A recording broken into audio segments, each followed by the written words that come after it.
सरकार के कामकाज का फीडबैक लेने के लिए सीएम मेट्रो पर सवार हो चुके हैं। सोमवार को सीएम ने फरीदाबाद से दिल्ली तक का सफर मेट्रो में तय किया। इस दौरान सीएम ने मेट्रो में सवार आम लोगों से बात की और लोगों से सरकार के कामकाज के बारे में फीडबैक लिया। एसवाईएल के मुद्दे पर अब कांग्रेस नेता रणदीप सुरजेवाला ने प्रदेश सरकार पर हमला बोला है। सुरजेवाला ने कहा कि जो सरकार पीएम से मिलने का वक्त तक नहीं ले पा रही है, वो पंजाब से पानी कैसे लेगी। सुरजेवाला ने एसवाईएल का पानी हरियाणा को दिलाना केंद्र की जिम्मेदारी बताया और कहा कि केंद्र इस ओर ध्यान दे। फरीदाबाद में चल रहे ट्रेड एक्सपो में सीएम मनोहर लाल ने शिरकत की। इस दौरान सीएम ने प्रदेश में रोजगार की संभावनाओं पर जोर दिया।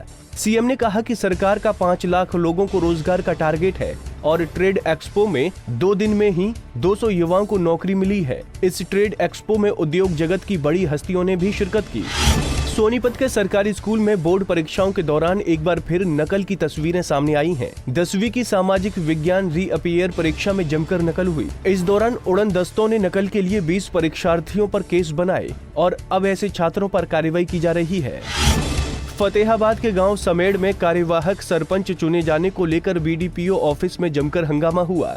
दरअसल ये पद एससी महिला के लिए आरक्षित किया गया था, लेकिन सर्वसहमति सामान्य वर्ग के लिए उम्मीदवार बन रही थी, जिसे लेकर एक विशेष समुदाय के लोगों ने हंगामा शुरू कर दिया, जिसके चलते फैसले को 1 हफ्ते के लिए टाल दिया। सरकारी दफ्तरों पर पेंडिंग बिजली बिलों को लेकर बिजली निगम एक्शन मोड में आ गया है। लंबित पड़े बिलों को लेकर निगम ने सभी सरकारी दफ्तरों को 31 मार्च से पहले बकाया बिल भरने के आदेश दिए हैं। आपको बता दें कि सिरसा में सरकारी कार्यालयों पर करीब 7 करोड़ से ज्यादा बिजली का बिल बकाया है।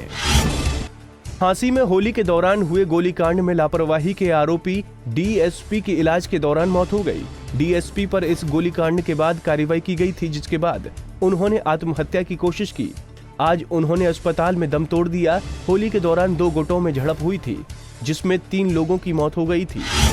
कैथल में सेंट्रल बैंक ऑफ इंडिया की ब्रांच में अचानक आग लग गई। आग में लाखों का सामान जलकर खाक हो गया।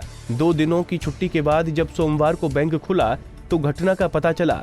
हालांकि बैंक में रखा रिकॉर्ड और स्ट्रांग रूम पूरी तरह सुरक्षित है। अब सीसीटीवी फुटेज के आधार पर पुलिस कार्रवाई कर रही है। कैथल में एक सड़क हादसे में एक शख्स की मौत हो गई।